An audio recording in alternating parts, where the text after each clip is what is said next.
Hey, what's going on, guys? It's Brad and Nathan from Headbangers Podcast. Today we've got Alex from Undeath on the podcast. How you doing, man? I'm doing great. How are you? Yeah, doing great. So first, are you excited to play today? Oh, yeah, big time. We've been looking forward to this one for a very long time. Oh yeah, man. We saw you guys play Boom in Leeds, and it was such a phenomenal show. So I'm really excited to see you guys again. Hell yeah, man. Thank you very much. Awesome. So first thing I wanted to ask you is, like, when I think of bands, like death metal bands that have nailed like the new but also got a lot of like old sound to them as well, you guys are like the first ones to come to mind. Like, you've absolutely nailed it. I always just wanted to know, like, was that always like an intentional part of like when you first started, that's like what you wanted to go from straight away, or was it just something that gradually happened naturally? That's a really good question. I mean, we didn't start the band thinking like, oh, let's sound like Cannibal Corpse, or like, oh, let's be a Carcass style band. You know, it was more just like we all knew what our shared interests were. We all knew that we liked like later Cannibal Corpse and Carcass and Bull Thrower and all that good shit. So it just kind of transpired naturally. So we definitely didn't set out and said, okay, we want to deliberately sound like this. It's just when we started jamming, it kind of happened spontaneously, you know? So yeah. Oh yeah, man. I want to say, because like I feel that you guys have got the non-serious aspect of death metal that I think has been lost for a while. Like, everyone takes things so seriously, and you brought back like the funny gore, like the zombies, like all the kind of stuff that made it fun in the first place. Do you think that's important for like death metal to be like that? You know, not to take itself too seriously sometimes.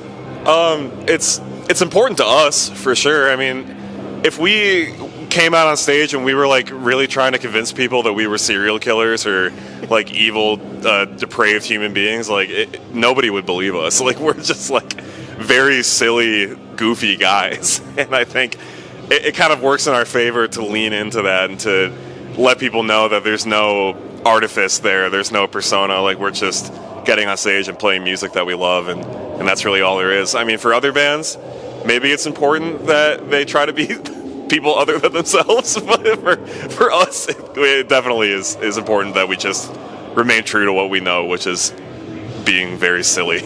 Yeah, it's genuine. Yeah. I think that's what's important. Oh yeah, it's definitely important. Like, one thing as well, like, we've always had this question, and we thought, well, they got an album called Rise from the Grave, right? And it's only fitting that we have to ask you this. Okay. So, it's a zombie apocalypse, right? You have to like pick one band member to rely on the most, and the rest have to go. So, it's a controversial one, I know, but who's your pick? Who's your pick? It's me. I'm the one that everybody has to rely on, for sure. I don't trust a single other member of my band to get me alive through a zombie apocalypse. Maybe Tommy, our bassist, he would probably come in clutch and like just keeping everybody level-headed, but dude, we would be dead within a week. It would be a disaster. Like, Matt and Kyle and Jared would just be shit-faced. I'd be trying to rally everybody together. Like, it would just be a massacre. But I feel like I could get us through the wilderness for a couple of days. So I've got that going for me. So you'd be like the Rick Grimes of the Undeath world, then? Yeah, pretty much. So I read an article that you guys are very like big fans of Crocs. So I wanted to ask why Crocs are superior and they might be an underrated shoe form. Yeah, I mean, they're great. I mean, when you're in a van for 6 weeks at a time and you're sharing it with 6 or 7 other dudes and you're basically just in like a mobile locker room, like, if you're all wearing closed-toe sneakers, there's going to be some foul scents that emanate throughout the entire vehicle as soon as you take them off. So it really is like, it's less of a fashion thing and more of a utility thing. If your feet can breathe, then you don't have to deal with so many noxious fumes the entire time. But like the Croc thing, just with us specifically as a band, like it being a part of our image, I guess, like it just like really got blown out of proportion because we did the Black Dahlia Murder tour. It was like the first U.S. tour that we ever did, and I was wearing Crocs on stage every night, and people just kind of like associated us with that from then on. So I don't know. I mean, I love them. I wear them every day. If anybody from Crocs is out there, I would love a free pair. I mean, I've been endorsing. We need Undeath signature Crocs. I've been endorsing your brand for years now, and haven't heard a peep. So hit me up. Bang my line. Oh yeah, mate, I absolutely love crocs. I bought like a pair just to like lounge around the house. And this is a bit of a tangent, but bought a pair just to lounge around on the house. It invaded every asset of my life. Yeah. I was going to work wearing them. I was going to the gym wearing them. All that shit. They're the best. They're the comfiest shoes ever.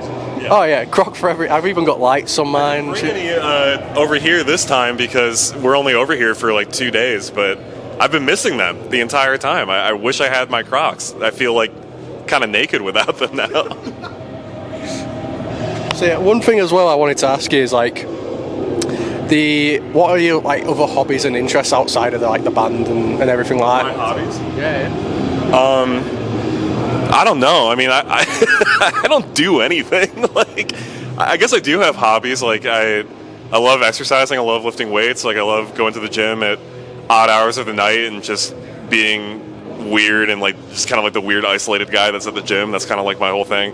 I'm a big writer. Like, I do a lot of very like undeath metal writing. You know, a lot of poetry and stuff like that.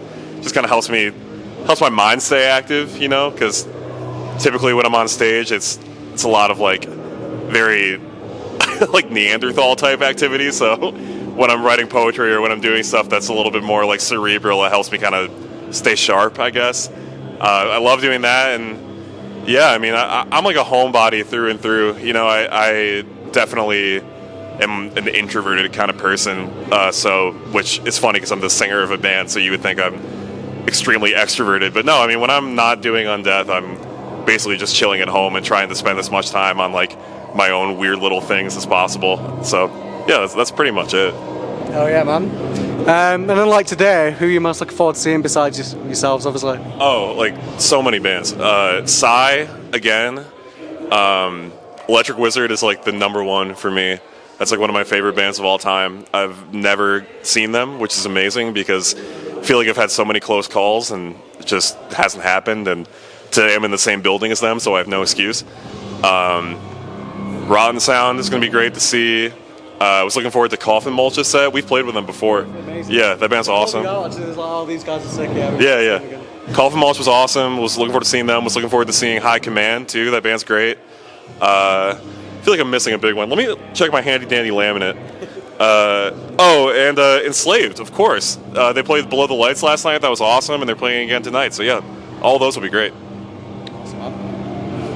So yeah, we're pretty short on time with you, sadly. But I have one last question for you. What advice would you give yourself starting out doing bands, and what advice would you give yourself now? You know, as a more experienced person as well.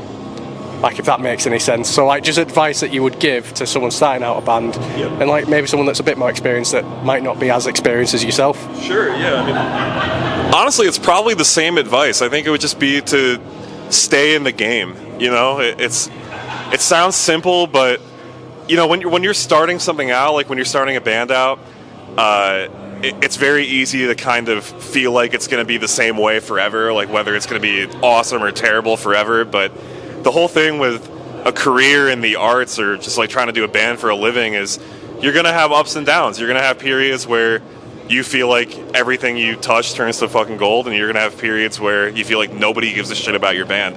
And it's just, you got to just ride that wave. You got to stay present, you got to stay in the moment, and you got to just stay in the game, just stick with it, and just remember why you started. And that's something that I've really tried to take to heart the last couple of years. So yeah, I feel like that's the best advice I could give somebody. Awesome, man. Yeah, thank you so much. Honestly, you are one of the guts of death metal right now, and we've been so much looking forward to speaking to you. Thank you very much, guys. And I'm hoping that, because last time we were going to see Undeath, Nathan made me miss Rise to the Grave because you played it first, so I was fucking pissed off about that. So now we're going to be punctual, be on time. If it makes you feel any better, we always play that song first, so you know that. Now we know. Forward. Yeah, thank you so much, man. Appreciate it. Thank you. Hell yeah.